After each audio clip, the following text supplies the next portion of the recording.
himself some kind of NFL career after the great career at Chattanooga. He and I were talking earlier, played for roughly a decade in the league. In all but one season, he played in between 14 and 16 games. That speaks to the durability. I talked to his former basketball coach at Chattanooga. One of the things he talked about was not only an exceptional athlete, but somebody who brought next level effort to everything he did, whether it was on the football field or on the basketball court. But let's begin with your experience as a Chattanooga Mock. And it didn't necessarily, begin with you coming in as a heralded recruiter. For that matter, there were some bumps in the road early on in your career that you had to overcome. Yeah, I mean, as you alluded to earlier, coming out of Alexander City, went to Benjamin Russell High School. We were 6A, and there, I mean, I think I was driven by the fact that I was mediocre. I didn't really play a lot, didn't start any games throughout my high school career. And the guy you mentioned, alluded to, was Derek Hall. Bobby Jones was the, I think, linebacker coach, I think I mentioned to you earlier, that was recruiting in that area. And so all the physical attributes that obviously, kind of was drawn to the San Francisco 49ers when you talk about my height, my strength. I wouldn't say I had a lot of speed coming out of Chattanooga, but those are some of the things that they saw in me. And so I landed in Chattanooga, 92. My freshman year didn't play a lot, and my sophomore year was sort of like my breakout year. But I'm very fortunate to have played, 4 years football with Chattanooga. I played 3 years basketball, but I have a love and a passion and affection for basketball. I think that helped me transition, with some of the things that I did and achieved on the football field. You mentioned your sophomore year. There was a big game at the old stadium in Chattanooga at Chamberlain Field against the Marshall Thundering Herd. Take us back to that Saturday when, let's just say, the legend of T.O. began. Well, I mean, when you talk about, obviously we're embarking upon the football season now, and I think when you think about a perfect fall football night, that was one of those nights. It was October 2nd, 1993. It was a 7:30 kickoff, and I remember just going into the stadium and just looking at the sky. We didn't have a big fan base, but it was a perfect night for football. So, I mean, things just kind of unfolded, and we ended up beating Marshall 33-31 that night, and I scored all 4 touchdowns. And so for me, that was kind of like, I guess, the stepping stone of what to come, to become of my career. And so, I think the rest is history. That was kind of like one of the most memorable moments that I had in Chattanooga. 4 touchdowns in one game in a key Southern Conference game. I didn't have 4 touchdowns in high school.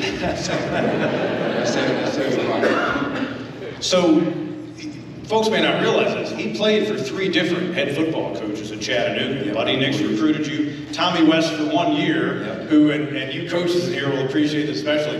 1993, Tommy West, who's been a very successful assistant coach and coordinator in the FBS level, becomes a head coach at Chattanooga. And I can tell this because he's a friend of mine. He goes 4-7 at Chattanooga in 1993. Might be the only time in history this has ever happened or will ever happen. Gets a job at a Power 5 school as the head coach the next year because Clemson brought him back because he'd been on their staff and they had to change. So you played for him for 1 year and then Buddy Green, but you went to Chattanooga wanting to play basketball. You loved the game. You ended up loving the basketball family there, but it wasn't necessarily a smooth path initially for you to play both sports at Chattanooga. No, Buddy Nix, as you said, was there my freshman year.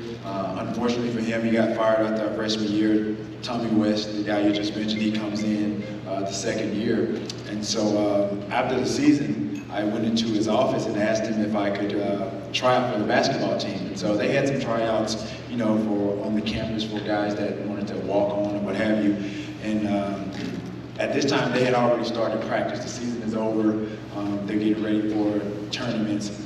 And so I asked him if I could play, and he looked at me, he goes, these guys that are, down there practicing right now, like, these guys are recruited to play basketball. He said, can you play? And I said, well, I played in high school. He said, high school is one thing, college is another. And so he said, if you can make our basketball team, he said, that'll tell me what type of athlete you are. And so I went on and I tried out, and I ended ended up making the team. That was my first year, and so I had a great time doing it. And then, like I said, I ended up playing 3 years, playing under Mac McCarthy. Big time winning in the basketball program over the years at Chattanooga during that era. In fact, your last year was the year before they made a Sweet 16 run. Yeah. But Mac McCarthy again noted that you elevated just the level of competition with that team. Did you sense that you were doing that with your fellow basketball players? Honestly, I didn't. I didn't know much of anything that I was doing in Chattanooga until it kind of just started happening. I think one of the words to describe me was a late bloomer. And so for me, I love to compete. Everything that I did it wholeheartedly. I listened to my coaches. And those are some of the things that I live by, when I went to the at the professional level. We talked about it earlier. When you think about my career, 15 years playing in the National Football League and being nominated in 2016 for the Hall of Fame. And I did an interview with Chris Rose at NFL Network, and so I went down to NFL Network. I didn't understand the magnitude of what was happening, being nominated for the Hall of Fame, because when I played, I never knew or never expected, and that was never a dream of mine to play at the next level. So everything that I was able to achieve, I did it, and I kind of just reflected back on my career, and I did it by desire, dedication, and discipline. And that's pretty much been the DNA of who I am. I don't know, at that time, I didn't know what I was bringing to Chattanooga as a football player, nor did I know what I was bringing to the basketball court as a basketball player. All I know is they were getting somebody that was driven, that was competitive, and just wanted to win. So that drive and the dedication, the discipline, combined with, again, late bloomer, a guy who was under the radar, and a great lesson for so many student athletes. It takes us to April of 1996, and take me to draft weekend. San Francisco 49ers call your name in the 3rd round. Yes, I remember I'm sitting in the apartment of our linebacker coach, Corey. And so I had my mom, my sister, brother there, my cousin. And at this time, like I said, during the basketball season, Mac McCarthy, he gave me, he excused me to work out for pro days and things of that nature, doing the shuttle, running the 40. And so all these things prepared me, and then I ended up going to the Senior Bowl. Buddy Green at this time, he had some connections with the Dale Shamps Senior Bowl president. And so I remember talking on the phone with him, and they invited me to the Senior Bowl, and that's where my stock rose in the eyes of some of the GMs and the scouts there. And so back to April, the draft comes. Everything that I had done prior to that, up until that point, like I said, it increased, my stock status. And so at that time, talking to my agent, I knew I wasn't going to go in the 1st round. I didn't get an invite to New York at that time. But the things that I had done, just the work ethic that I put in, it put me in contention of possibly being drafted late 2nd round. They said early 3rd. 1st round went, 2nd round went, and now we're in the 3rd, early 3rd. I didn't hear my name. And then there's 2 picks left into the 3rd round. And the last two picks were Green Bay and San Francisco. And so talking to this, my agent, they basically said, understanding what the Green Bay Packers, they needed a receiver. And the GM at that time, I think GM Wolf, he basically said, okay, we may be looking to pick you at this spot. And so I waited. They picked, it was the Green Bay Packers pick. They picked Derek Mays. I didn't go, so the next pick was the 49ers, so I didn't think that I was on their radar. I knew they had just drafted J.J. Stokes out of UCLA the year before, so I had no idea that they were going to call my name, so I just figured 4th round was where I was going to go. And so the 49ers picked me, and so I was excited. But again, like I said, it was a lot of uncertainty because I didn't know what to expect. I didn't know at this time, like I said, I never knew or thought I was going to play beyond the collegiate level. So everything that had happened to me, I was just taking it, day by day, taking it in stride. And you had a moment of enlightenment, you were noting, in the pro days, but more importantly in the Senior Bowl. You're around a bunch of power conference guys, and as you said, you suddenly realized, you know what? I can run that route just like him. Yeah, I remember just being in the dorm room, watching, college football, watching the Michigans, the Penn States, the Auburns, the Alabamas, and I remember some of those guys that played at those schools, Amani Toomer, Bobby Ingram, Derek May, some of these guys at Notre Dame, and I saw them running their routes, and I'm like, man, they're not that much better than I am. And that gave me a lot of confidence, throughout the course of the week. And I think that's where, like I said, I began to have a lot of confidence in myself, knowing that, okay, man, these guys, they put on the pads the same way that I do. They do the same things that I do before as running routes. They just play in a bigger venue. And so, obviously, when you talk about, you just listen to Jim talk about Power 5 schools and now where the Southern Conference is right now, I think we're making some strides. And so just sitting here today, it makes me proud to be a part of this because, like I said, I don't know if I'm a pioneer by any means, but obviously being a Hall of Famer, going to a Southern Conference school, obviously has shed some light and brought some light to where we are today. You embarked on an NFL career, as I noted. Look at the top of the all-time charts, 16,000 receiving yards, 153 touchdowns, top 3 with some elite names. One of the names that's up there with you, a guy named Jerry Rice. You joined the 49ers, suddenly you're in the wide receiver room with him. What was that like? What did you learn from him or some of the other guys you were first around? Well, I grew up in, like I said, a small town. My grandmother, she didn't even really want me to play sports. My mom had to intervene a little bit in order for me to play and extend my sports as a high school kid, and then obviously going on to play in Chattanooga. So I didn't really follow football, pro football as a kid very much. I didn't really know nothing about Jerry Rice till probably like my junior year in Chattanooga. And I think there was a Monday night game, and I walked in, and I probably was coming over from McClellan playing basketball or something, and some guys were watching Monday Night Football. And so that's where I first got my first glimpse of Jerry Rice and the 49ers. And then, obviously fast forward, I ended up being drafted to the Niners. And like I said, I was just a little kid, out of Alabama, just, first time on the West Coast, being in California, walking into a locker room of really just rich tradition and history. When you think about walking to a room, probably like 20 years old, 21 years old, Steve Young, Jerry Rice, Brent Jones, these are guys you see on TV. And like I said, it wasn't anything, I guess I was awestruck, but I didn't follow Jerry that much, but I learned a lot from him, understanding we had some similar paths, but that he's a guy that kind of dreamt football. Everybody has read and listened to his story about how he always wanted to be the greatest receiver of all time, catch bricks from his dad, things of that nature, going to Mississippi Valley State. But once I got into that locker room and got on the football field, a lot of the coaches, they knew that there was a lot of similarities as far as our work ethic, and obviously coming from somewhat similar backgrounds.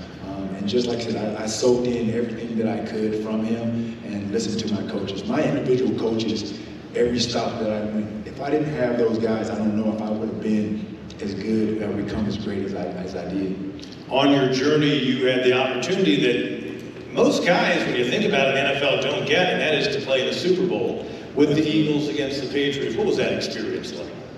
I can't say there was a dream come true because I never dreamed of playing in the National Football League. But I took advantage of every opportunity, every stop, along every moment, and took advantage of every moment that I could. And it landed me, obviously, to play in the Super Bowl. I did a lot of great things. I only got a chance to play 3 years with Steve Young. I played with a number of quarterbacks. And I played with a number of head coaches as well. My professional career kind of began like my college career. George Seifert was the coach my first year. He inspired, then Bush comes in, and another coaches come in. So yeah, just to play in the Super Bowl, it was an experience like no other. We're not all fortunate as Tom Brady to play in countless number of Super Bowls. But yeah, that's one obviously, like I said, I'll never remember. And the thing again, you talk about, I guess, my career, I guess, how I came back from injury, because I had sustained an injury late in the season with Philadelphia, and the injury that I had sustained, they had basically said it would take at least 3 to 4 months for me to heal. But I came back in 6.5, 7 weeks. And so it's a testament to really kind of like my work ethic, the way that I took care of my body, and just the team of people that I had around me to play in that game. So I didn't even know at that time, till after the game, that I caught all the passes that were thrown to me. And then easily, like I said, we ended up losing by 3 points. But it was, like I said, just going back to that day, like I said, the same moment or feeling that I had when I scored 4 touchdowns against Marshall in October 2nd in 1993. I had that same feeling. It was just a nice football atmosphere day, but the circumstances were a little bit different. I was playing a little bit injured, but I gave it all that I had. And 9 catches in that game, 180 yards, led everyone in receiving in that game, and of course, just a tough loss for you and Donovan McNabb and the Eagles. So very disappointing, very disappointing. That Tom Brady. Yeah, don't mean to bring up that time. So you get the call in 2018 from Canton, and you've been very close to Chattanooga. You've seen him back there. If you're a Chattanooga fan over the years, or if you're ever around Chattanooga, you've gone back quite a bit, and you decided that's where you were going to give your enshrinement speech. And what was that moment like, and what led to that decision? It was an exciting moment, not only for me, but for my family and really for the fans. As I became TO along the way, I think Rusty Wright, he's the head coach now, he can attest you. I wasn't TO. He was your teammate. Yeah, he was my teammate. I wasn't TO then. I was just terrible. This skinny, strong kid wearing number 88 running around the field at Chamberlain Field. But it was a special moment. Obviously, like I said, it was disappointing to be nominated. And you think statistically where I stood behind the greatest receiver of all time. And obviously, Canton, the powers that be, they appoint writers to obviously decide your legacy. And so for whatever reason, there were personal agendas as to why I didn't get in the first year in 2016, and it happened again in 2017. And after that point, I just took it upon myself to reach out to Mark and Stephen at the time, and ask those guys, okay, this is what I want to do. It wasn't really me trying to upstage Canton or those guys in the Hall of Fame, but I wanted to do something special for the people that have supported me, and that's where it began. That was the foundation of who I was, and I honestly feel that the opportunity to go to Canton, yeah, I missed it, but I always tell people you can never miss what you've never experienced. And so for me, I don't think about it, I don't regret it. I think about the fans, 3,500 plus fans that ended up in the Roundhouse on that August 4th day. Those fans wouldn't have been able to attend had I gone to Canton and had my ceremony there. So I thank UT Chattanooga for the opportunity to do that.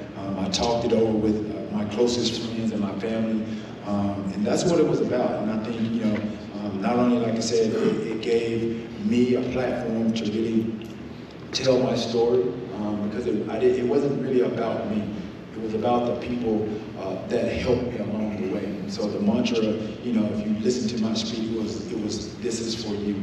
So it was for those people, and Chattanooga was a part of that. A gratifying moment, I know, for the school. And when you think about it, you were celebrating great football achievement and doing so in an arena where you also played basketball. Absolutely. And just to kind of give you an idea as to how important he was to both the sports he played. So your last year playing basketball was 95-96. Next year with Johnny Taylor, they make the run to the Sweet 16. They had a reunion for that team this past year, a basketball game. T.O. was there. They wanted him there because those guys in 96-97 felt like you were very much a part of that because you'd helped lay that foundation with all that you did.